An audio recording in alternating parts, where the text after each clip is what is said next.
Jimmy's Jam Box.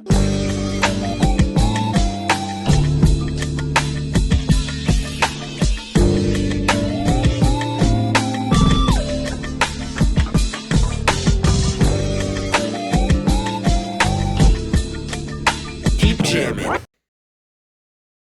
Hello, everybody. Welcome to another exciting episode of Jimmy's Jam Box. We're here. We're back at it again, and we're going to get on into it. But before we do, as always, please make sure to like, subscribe, push all the buttons, do all the things. You know, I don't know where they are, but you do, and I trust you. And with that being said, let's go ahead and get on into it. Here is today's guest.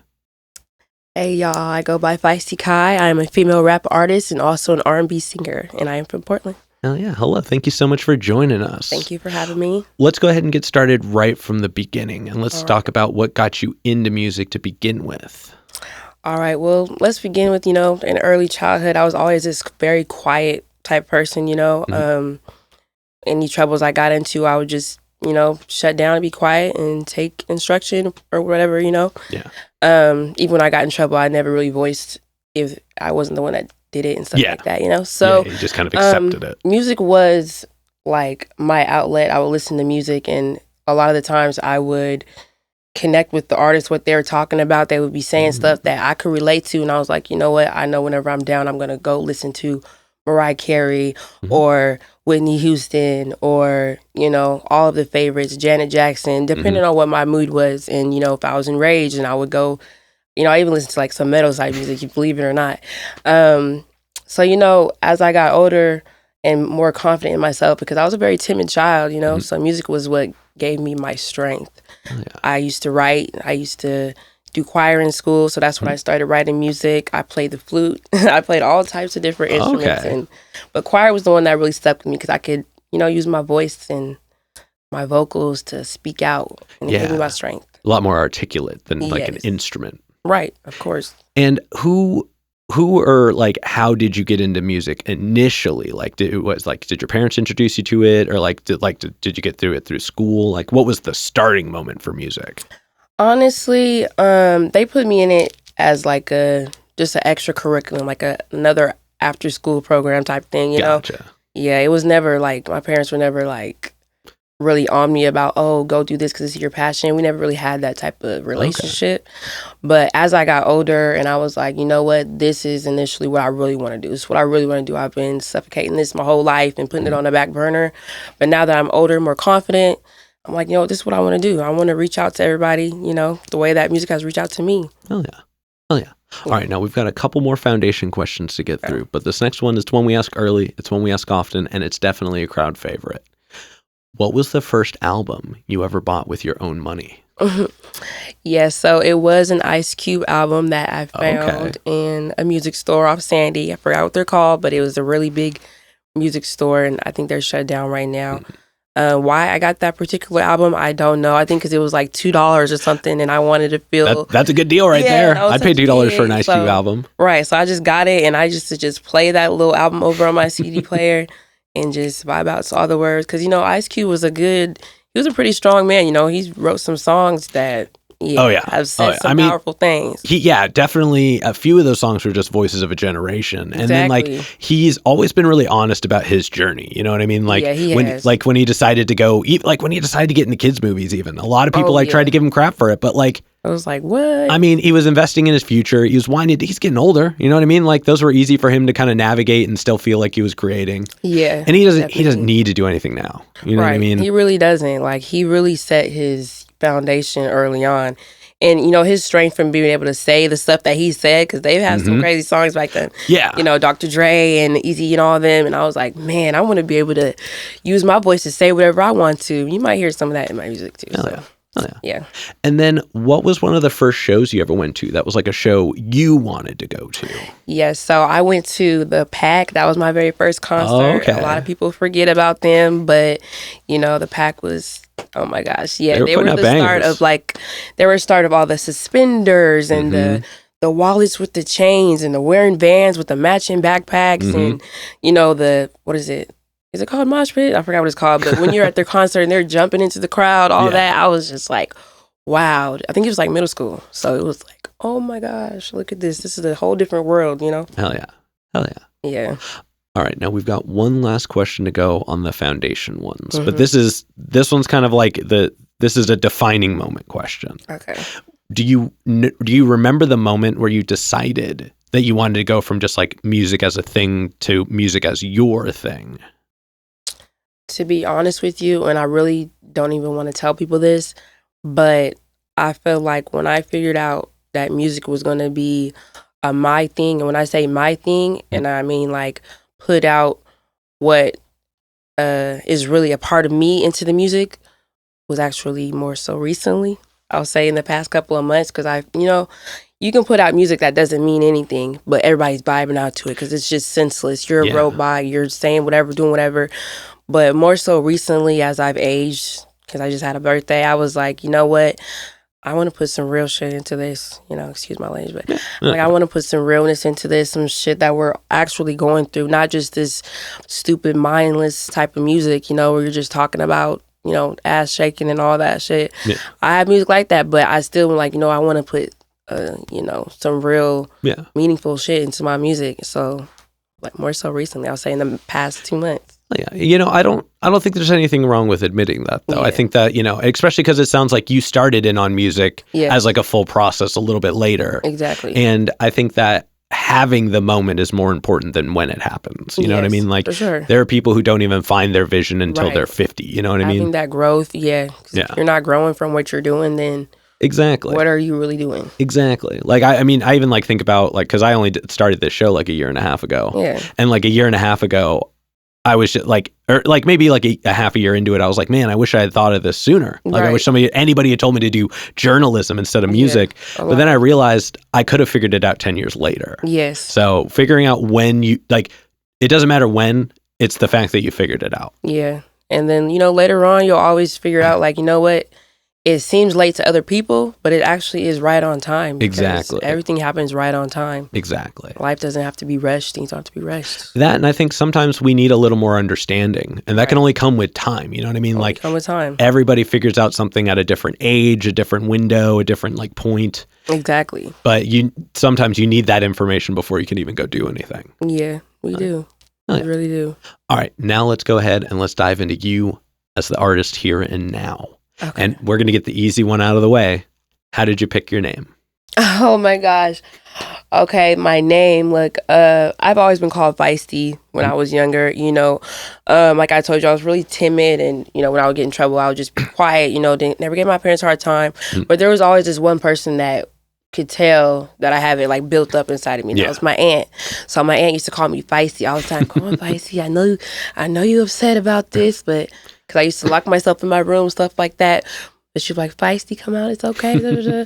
And so, I was trying to think, oh, what's a cute little rap name to have, And I was like, well, forget it, I'll just do FeistyKayi, because, my name is Kai. So I was like, just put Feisty in front of it. Everybody has the name Kai, so I had to put a little... Smart. Yeah, switch up a little bit. Yeah, when Swiggle was on the show the other day, shout out Swiggle Mandela, he made the point, he used to just go by Mandela. Okay. But that was like, you were never going to find him on Google that way. So like sometimes putting a word, even if it's your name, like your name is fine, but put a word in front of it to like differentiate it. So that way it pops up first. Absolutely. Feisty is the attitude, that I have that comes with me. A lot of the time I tell people, look, just call me Kai. Feisty is another time. Yeah. Feisty is when you're on stage. Kai is the person that's off stage. Exactly. Hell right there. Hell yeah. And then let's talk about your writing process. And we're going to break this up into parts, but we're going to start right at the beginning. Okay. So when you get inspired, so we're going to jump past that step. You're in the mood, you're ready to make music. Do you have things that you do every time at the beginning, or do you just kind of wing it from the beginning? Ooh, honestly, let's see. Sorry. My writing process, I feel, is so complicated. I really I will pick up lyrics whether I'm just driving down the street, okay? Mm-hmm. So I just know them. Every time I pick up a bar or something, I'm noting it. When I do sit down to start writing, I have to think about, what mood am I in today? Because, I make music for all different types of genres I'm feeling. Yeah. I love Billie Eilish, even down to the slowest music that'll make you cry. So if I'm in upbeat, church type of mood, dancing type of mood, I think, what do I want to do when I go to the club? I want to go to the bar. I want to have drinks. Let's talk about that. Let's talk about, I want this bar to come buy me some shots. So I want a bar to come buy me some shots. You can only come talk to me unless you got some money. Okay. Stuff like that. When I get on the dance floor, what I want to do? I want to bend over, I want to shake my ass, I want to all this and that. So if I'm writing a song like that, where I'm talking about dancing and, just picking guys up or whatever it is, I got to just go into my deep thought, and I'll think of even crazier things that nobody will probably say out loud, because I feel like that's what really draws things in. It's like, oh, I think about that all the time, but I'm not gonna say no shit like that out loud. She's crazy for that. Yeah. So I think about stuff like that. Hell yeah. And then once you've gotten a song finished, so you're done writing it, it's put down, you got everything that you would do to perform it. How long would you say it usually takes you to get to the point where it's ready to perform? Whew. We are our hardest critics. So I would say it takes me a while. Even after I've had it recorded and everything, I'm still going back. Looking for stuff. Even after everyone around me is like, no, this is fine. Keep it. It's perfect. It's catchy. Even if I'm still like have this little bit of doubt, I'm like, you know what? Let's just do it. I take a leap of faith, honestly. Okay. Take a leap of faith, even if I'm feeling like shaky. Now, do you feel like maybe for the performance part, it might be a better approach to feel like you can use the performance as a way to perfect it? Absolutely. So using the performances as like, that's where you go to workshop those last lines. So maybe not before you release it, but that could be the space where you are doing that. Absolutely. Like, I'm glad you even said that, because I feel like when I perform the song, that helps the audience connect with me more off what I'm talking about, and what I'm even like trying to showcase in the song. The performing it part and the energy I give off to the crowd, that's what helps them pick up on it later. Because I've picked up, more fans and stuff during my performances rather than them just hearing the song off the bat, because they're like, what? Yeah. Yeah, no, So, totally. And then how long would you say it takes for a song to go from finished being written to released? There's like the mastering process. Even after that, I'm very picky, so I still will be on their head like, look, I don't like how the vocals was right here. I've been through songs where I was like, nah, I want to redo it, even after we mastered it. So, like with the other part, the performative part, I think it just takes that leap of faith, to just relax, trust your own gut, trust your own hand, because I do write all my lyrics by myself. So I just have to trust in what I'm trying to put out. Take that leap of faith and just push it, And then what are some things you enjoy about your current sound? So like the songs that either you're performing regularly or getting ready to put out, what are some elements about it that like are things you enjoy the most? I enjoy that my current sound is raw right now. It's, unfiltered. It's real things that are going on, unsugar-coated, not fake. That's really how I can sum it up. I gotcha. Yeah. Now, like, when you say that, though, do you mean that, like, your lyrics are more, like, vulnerable? Do you feel like they're, like, more outward lashing to kind of, like, compensate for, like, how reserved you felt when you were younger? How would you describe that a little more? Yeah, that too. And a lot of things that are actually, like, covered up in the community, I've talked about, like, baby daddies, not being there and stuff like that. And I'm speaking on, I'm not sugarcoating for, how motherfuckers are. I'm just telling the truth on what it is, because somebody out there is dealing with the same type of thing. So, totally. More authentic with it. Okay, hell yeah.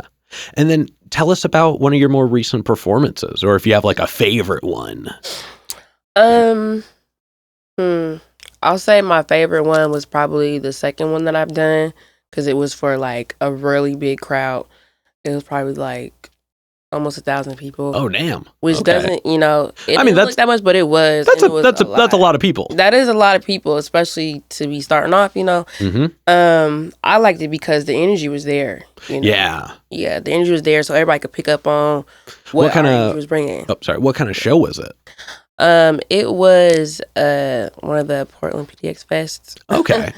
And so it was a mixed age crowd, which is not bad, there's definitely benefits to that, There especially in is. those types of settings. Like if Yeah. it's a big event with like a lot of acts, Mhm. like a lot of people throughout the day, because, you know, younger people show up earlier. They do. Older people show up a little later. The Right. people who are drinking are going to leave earlier. The people who are younger are going to stay a little later. Yeah. Like they really fill out the space for a lot longer. Right. So it makes those kinds of things go a lot quicker. Like if it was It does. if it's like 2 or 3 groups, Yeah. it depends on the group. But for festivals, I think the all age Right. access is kind of a more ideal to a degree anyway. Absolutely, because it's like a hit or miss when you do like, you know, smaller type of crowds and Mhm. like bars and stuff like that. It's like, either the crowd is going to pick it up or they're going to just boo us off. But when you have like a festival type crowd, you get a mix of everybody. Yeah, but everybody's at Everybody- least there for that reason. Right, to turn up, right. Mhm. So it was easier. Hell yeah. Yeah.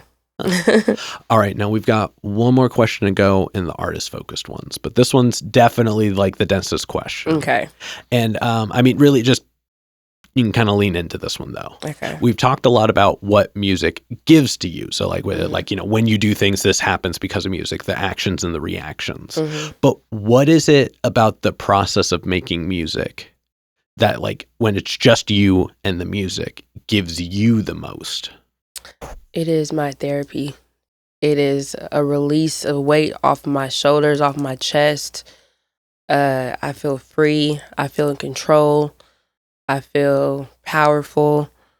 I mean, there's so many words I could express, but you can't really express unless you're like, I can't really express it too well in words, but it's just like a release Mhm. of, you know, energy. It's a release of everything just off me. I feel I'm able to let it out type thing. No, totally. Yeah. And I mean, that I think is a strong element of music for people in general, Yeah. especially, you know, given your narrative of how you weren't able to express yourself Exactly. when you were younger. I think finding that is so powerful. And it's something that as you go through over time, as you do it more, it's going to translate back into regular life. Yes. So suddenly you will just be able to speak Right. your thoughts and your feelings. Exactly. Oh, yeah.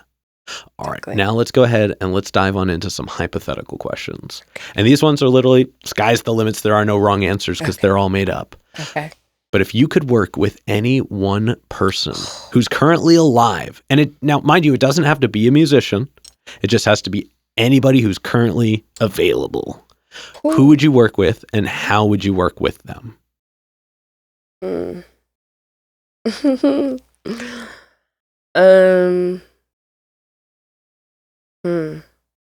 Because I'm such a versatile artist and I like different genres of music, I'll say Nicki Minaj. Okay. Because her music, I've heard her in different genres, you know? Yeah. But she also has her type of like, you know, ass shaking music too. But then she has her softer side, like Mhm. one of the songs she just released.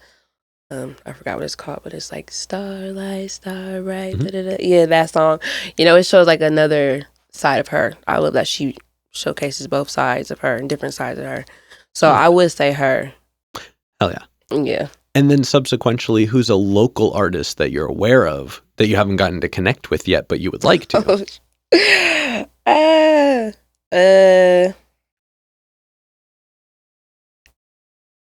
Honestly, I don't know right now. Okay. That's fair. I mean, I don't want to, not to sound rude or anything. Yeah. I got you. I'm sorry. I got you. There are a lot of artists Yeah, out there there's too. a lot of artists out here right now. Yeah, I'll say maybe Amine. He's from Portland. Hell yeah. Yeah, I like the direction he went. Valid answer. Yeah. Hell yeah. All right. And then for this next one, like I said before, literally sky's the limits.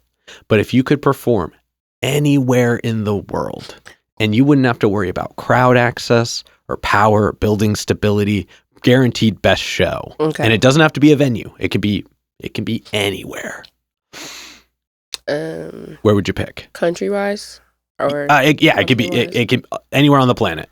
Australia. Okay. Yeah. Okay. Where do you have a place specifically in Australia? Anywhere. Anywhere. I hear about a lot of shows done over there and I've just always been fascinated with that place. You know, Australia is a really cool place, especially for like styles of like pop culture that exist prominently in America Yes. because it makes it to Australia Mhm. pretty regularly and they like, you know, like they get our humor, they get our Yes, they do. conversation. Like they kind of like, they're able to like agree with a lot of our performances. So it's a great place for Americans to go and perform. Yeah. And also like, it's Australia. It's Australia. Yeah, it's like, cool to me. Even though I still think of it, are they upside down? But yeah, I mean, the water spins the other way, I think. Yeah, that's crazy. Right? But I love it. Oh, yeah. And then if you could add one instrument into your act, and either you could play it or you could have somebody else play it, but just add it in, what one would you want to add? And would you want to be the one to play it, or would you want someone else to? That's easy, the violin. And I want somebody else to play it. Fair. That would be beautiful. Hell yeah. Beautiful. Hell yeah. All right. And then lastly. Okay. Oh, sorry, man. Thing kind of gave me a moment here. There we go. If you could get one more album from anybody, they can be alive, dead. They could have just put out an album last week. They could have not put out albums in years. But if you can get one more album from somebody, who would you want it to be? And Michael Jackson. Okay. Hell yeah. Hell yeah. I know it seems like an answer everybody would say, but honestly, surprisingly not a high answer. Oh, really? Yeah. Wow. Yeah. I just feel like his music was so powerful for some reason. I don't know how, but I want to be able to have that same type of connection with everybody. Yeah. I mean, Michael as a musician just existed in a completely different space. Just so different. And he could do anything. He picked up every instrument. He knew how to communicate with musicians. Yes. Like that was his oddity, is that like, even though he was perceived as very strange, regardless of where you stand on the line on it, his way of interacting with music was arguably uncomparable. Yeah. It was completely different. For real. The way he spoke with music versus like how he like normally spoken with people. You know, he seemed like more shy, timid person.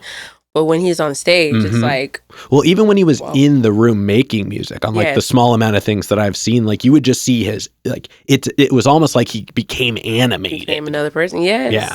Yeah. It was beautiful, man. Hell yeah. All right, we're going to go ahead and we're going to start wrapping this up. Okay. What do you have coming up in the future? Let's say the beginning of 2024. What can we look forward to? I'm looking forward to putting out a different side of me. And I'm actually really nervous because, you know, the last song I just put out, I just wonder, like, how are people going to accept this? Because it's a leap. Yeah. It's a leap and change. You know, I forget who said this now. I apologize. No worries. There was somebody I was listening to the other day, and they said that you never know when a song is going to become a hit.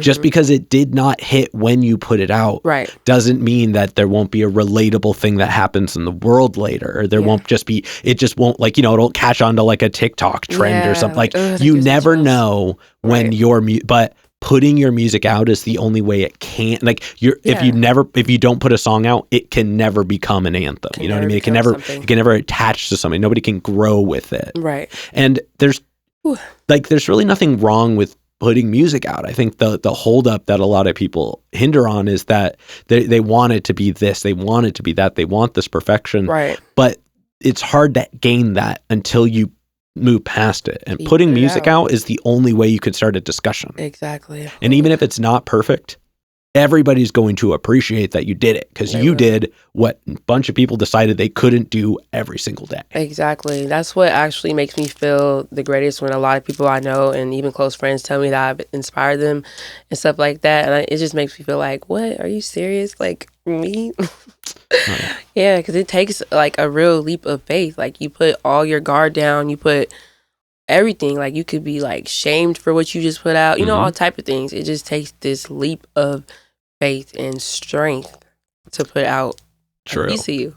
And then even there's that afterwards, though, that you have to have the confidence to back up what you put out. Exactly. And that's you know, it's crazy too, because it's like, if you were confident enough to put it out in the beginning, like at least, you know, being able to stand behind it should be the easy part, you know what I mean? Exactly. But that, I think, kind of crosses over that narrative of like how much meaning is in your music. Yes.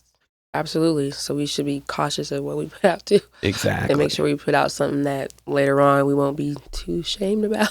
You know, I mean, also the world does shift. The world in certain ways. I mean, like, come on, look at Kevin Hart is one of the most caring dudes in the world. Yes. And even he got, flack for something he said a long time ago, which I mean, Exactly. I'm not discrediting that what he said a long time ago wasn't the best thing to have said, but like the man has earned at least understanding. Yes. You know what I mean? Like he owned it. Right. But like,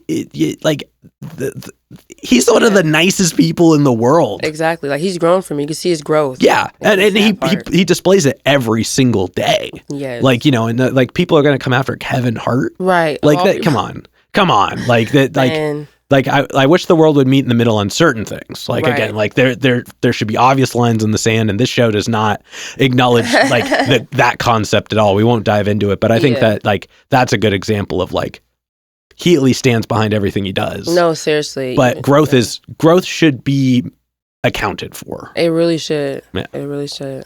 Yeah. All right. Let's go ahead and keep wrapping this up. For this next one, go ahead and look straight at the camera and tell everybody how they can find you. All right, you guys can find me on Instagram at FeistyKayi, FeistyKayi, and I'm also on TikTok under the same name. Hell yeah, and it'll also be up on the screen in the space right there. And then any other plugs, any other shout outs, anybody else you want to put on while you're on here? I just want to give a shout out to my backup dancers, and they've been with me with my past performances and some new performances coming up. Oh my goodness, I just don't know how I would do it without them, because the music I'm trying to put out, like what would I do without y'all? Shout out to Keisha and shout out to Kay. Like I love them so dearly for sticking with me right now. Hell yeah. Yes, for sure. That's awesome. And actually, you know what, before we officially close it up, what was that process like? Like, when did you decide you wanted backup dancers, and how'd you go about putting that together? I feel like I knew in the beginning I wanted to put out a dance song, okay? But then later on, I was like, wait a minute, how am I going to be performing this by myself? Because I can only do so much with a mic in my hand. And, I knew like I need some dancers for this. And when I say that was probably the hardest part, because putting out a new song that everybody might not like and then trying to find people to catch on to it. Thankfully my dancers get it and they like it too, and can vibe with it too, and not just take it as like a job or something. That was the hardest thing. Is like, look, I hope you guys can vibe to this and catch on to this. And they actually do. Like, I feel like they would know the words better than I do. No, really. And I'm just so grateful for them. I really am. Hell yeah. That's awesome. All right. We're going to go ahead and get up on out of here. But before we do, we've got one more question. Okay. Before we do that, I'm going to steal the camera for just a second. Okay. As always, y'all, please make sure to like, subscribe, push all the buttons, do all of the things. I don't know where they are, but you do. And I trust you.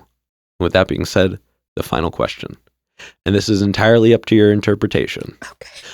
But what is an album that you think everybody should know?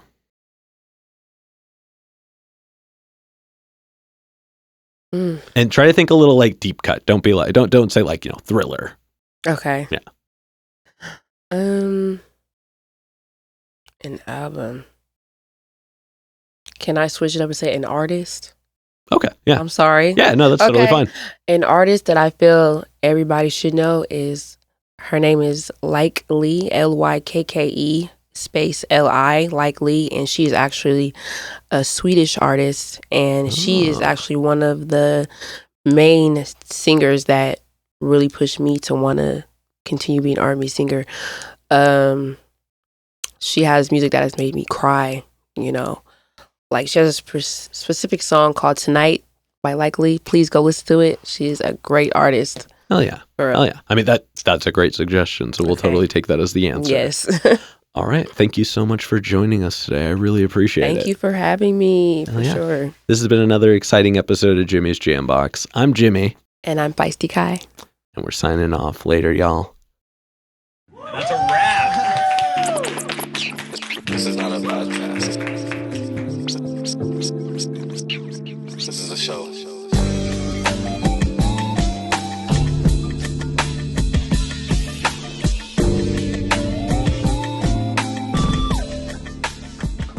Keep jamming.